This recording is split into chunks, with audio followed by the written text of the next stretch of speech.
the day could be today that your career is over. Now what do you do?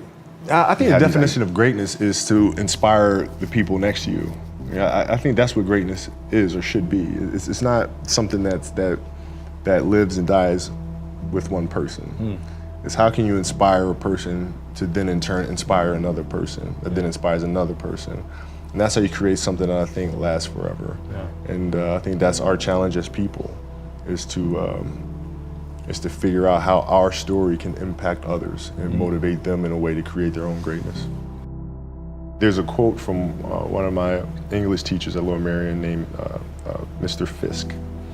He had a great quote that said, "Rest at the end, not in the middle." And that's something I always live by. You know, I'm not gonna rest, I'm gonna keep on pushing now. There are a lot of answers that I don't have, even questions that I don't have. But I'm just gonna keep going. I'm just gonna keep going, and I'll figure these things out as we go, right? And you just continue to build that way. So I try to live by that all the time. And what brings you the most joy right now? Being with my family. Really? That is the most fun. It's just, it's hanging out with them all summer, being able to like do things that I ordinarily couldn't do. Yeah. Because of training, because of season and stuff like that. So being around them and watching Bianca grow up, because there are a lot of things that I miss with Natalia and Gianna because I was playing. So being there every day with them is so much fun, man. So it brings me the most joy. What does love feel like?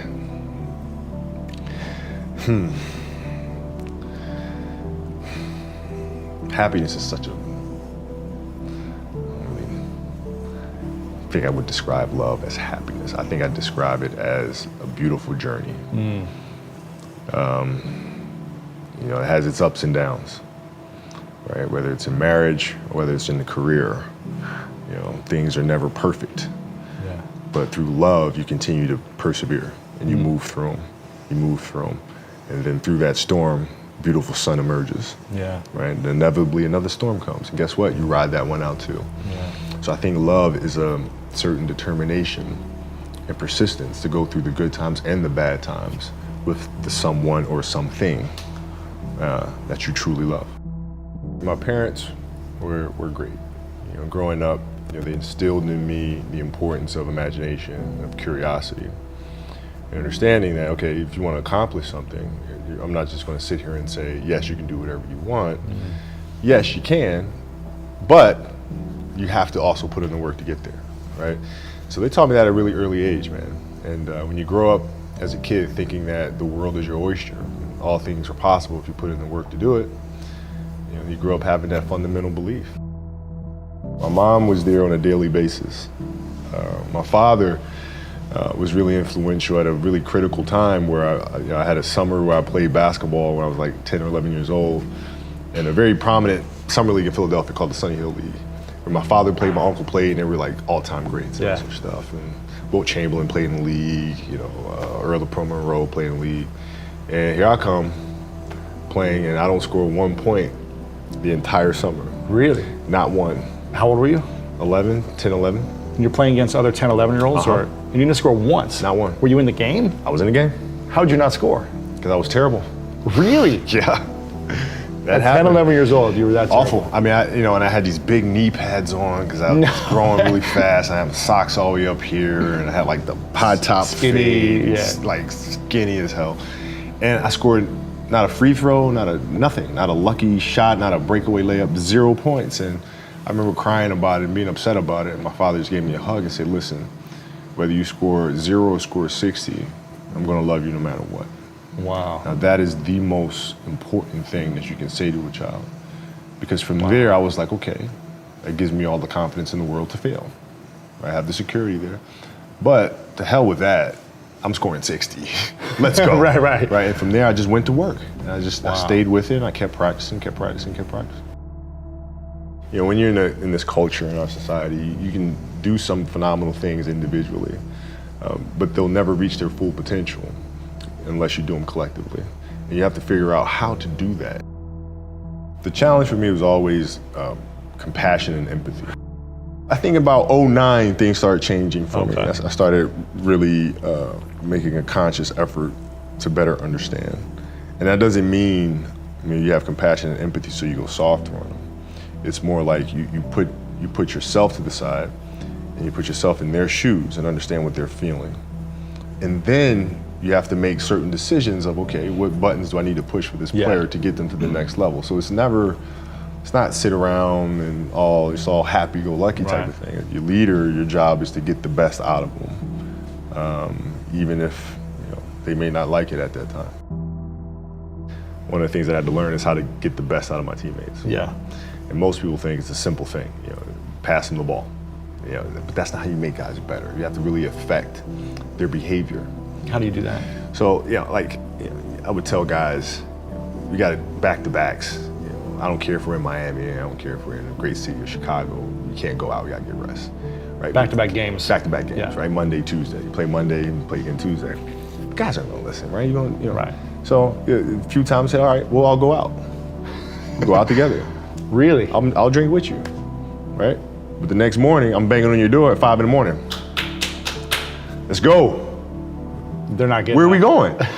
I hung out with you, now you come hang out with me. Wow. This is what we do, all right, let's go. And we're at the gym, we're working out, right? We hit the bus, we go to practice, we play that night. And they're dead. And they're dead. And they're like, oh, lesson learned. Really? Lesson learned. So take them out once. Listen, if you're gonna do that, but don't let that compromise what we're here to do. Right. This is why we're here. This is why you're here in the first place. What does losing feel like to you? It's exciting. Why is it exciting? Because it means you have different ways to get better. There's certain things that you can figure out that you can take advantage of, right? Certain weaknesses that were exposed that you need to shore up, right? So it was exciting. I mean, it sucks to lose, Right. but at the same time, there are answers there if you just look at them. I'll give you an example. So Katie Lou Samuelson is one of the best college basketball players in the country. She plays at UConn, she's gonna be a senior. And they just had a really tough season last year where they lost to Notre Dame in the final. And so I asked her, I said, have you watched the Notre Dame game? She was like, no. I said, well, why not? I said, I don't wanna watch that. I said, I know you don't, but you're gonna play Notre Dame this year, yeah? Yeah. What's the chances you see him again in the final? She goes, well, you probably see him again. I said, well, you can't show up and play them without knowing why you lost that one, right? So, the mistakes that you've made in that game, you have to do the hard stuff and watch that game and study that game to not make those mistakes over and over again just because you weren't brave enough to face it. So she came down to the office. I brought her down to the office and we sat down, we watched that game together. Wow. Right? And you gotta deal with it. Face it. Gotta deal with it. Face it, learn from it. When you play for 20 years, I played for 20 years, you reach a certain level, you're like, okay, wait a minute, I have to start again at the base of a mountain and try to climb the top of this mountain. First of all, what mountain am I climbing? I don't even know, like, what the hell am I gonna be doing? And it's very scary. It's very scary. Even for you? Oh, absolutely. Wow. Absolutely. And the thing that helped me actually was hurting my Achilles, because that forced me to sit there and say, okay, the day could be today that your career is over. Now what do? You have these ideas about doing something with your life after basketball, but what if today is the day that's it? Now what do you do? So I had all this time sitting there with my Achilles injury and contemplating and thinking, and I said, I better get to work. Wow. And that was that. The mentality book is really about process and craft. I've broken the book up into 2 sections. And process is really about the process of preparing, through injury, recovery, studying of the game. And then the craft is the actual performance and the tactics. And so a lot of things that I learned through the game were through photos. You can look at a photo and see like a player making a move, and look at the angle of his feet, look how he's using his hands on defense, and I can really break down things to the smallest detail through that.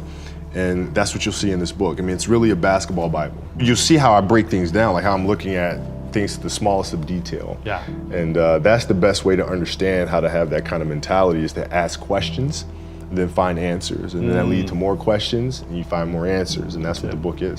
So how can we teach our children what it means to work hard? Well, you do it through training, right? So when I get up in the morning, my daughter goes with me. 4 a.m.? 4 a.m. My 15-year-old goes with me. She goes with me before school, and it becomes a daddy-daughter thing. That's cool. She just got her permit, right? So she drives in the morning. It becomes a cool thing, right? But through that process, she understands the value of hard work. and things taking time.